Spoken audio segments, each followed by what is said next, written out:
चलिए हम आज आप लोगों को बता रहे हैं त्रिज्या खंड का क्षेत्रफल। ठीक है, बहुत आसान तरीके से बताएंगे और आप लोग समझ जाएंगे। ठीक है, चलिए देखिए, त्रिज्या खंड का क्षेत्रफल ज्ञात करें जिसकी त्रिज्या 14 cm और कोण 60 डिग्री है। कितना डिग्री है? कोण 60 डिग्री है। देख लीजिए, त्रिज्या खंड किसको कहते हैं? सबसे पहले हम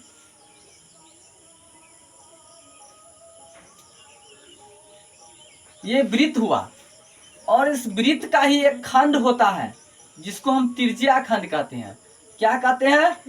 त्रिज्या खंड कहते हैं। इस वृत्त का कोई जो वृत्त है और इस वृत्त का कोई खंड होता है, उसी को क्या कहते हैं? हम त्रिज्या खंड होता है कहते हैं। ठीक है, चलिए देख लीजिए, इसका कोण कितना है? मान लिया जाए इसका त्रिज्या खंड कितना भी हो सकता है, मान लीजिए इतना कितना भी खंड हो सकता है। ठीक है ना,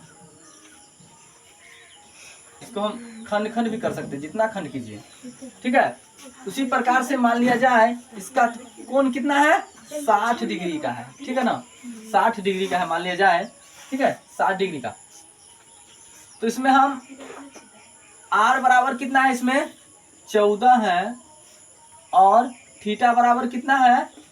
60 डिग्री है। ठीक है, तो हम सबसे पहले त्रिज्या खंड का क्षेत्रफल ज्ञात करने के लिए सबसे पहले हमको त्रिज्या खंड का जो क्षेत्रफल होता है उसका फॉर्मूला याद करना पड़ेगा। ठीक है, चल देख लीजिए, तो फॉर्मूला क्या होता है आप लोग याद कर लेंगे।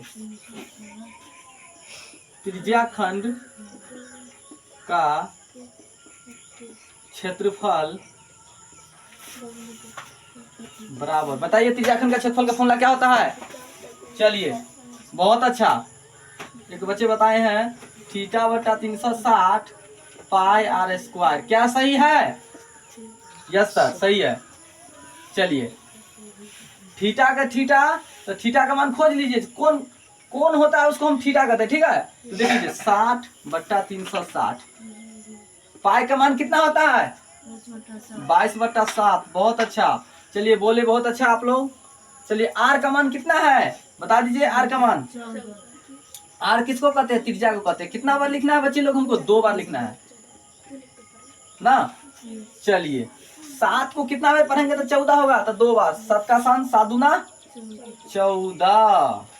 चलिए, यहाँ थीटा बटा 360 होना चाहिए। चलिए यहाँ तो देख लीजिए, आप थीटा बटा 360 को क्या किया? थीटा का मान बैठा दिए हैं और 360 को 360 यहाँ पे गुना का गुना दे दिए हैं और पाई का मान 22/7 और आर का मान क्या स्क्वायर में है, तो यानी कि 2 बार लिखना है, तो 2 बार लिख दिए। आप देख लीजिए, 7 दूना 14 कट गया, 0 से 0 काट दीजिए। बच्चे लोग ध्यान दें, 6 से 6 36 काटेंगे ना।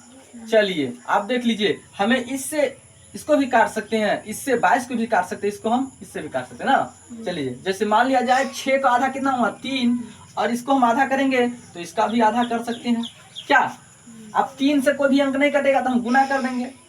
11 गुने 2 गुने 14 ना,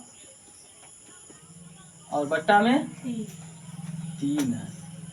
ठीक है, चलिए 11 दूना 22 और 22 को 14 से गुना कीजिए आप।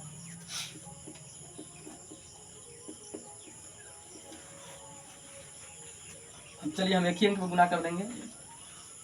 यहाँ पे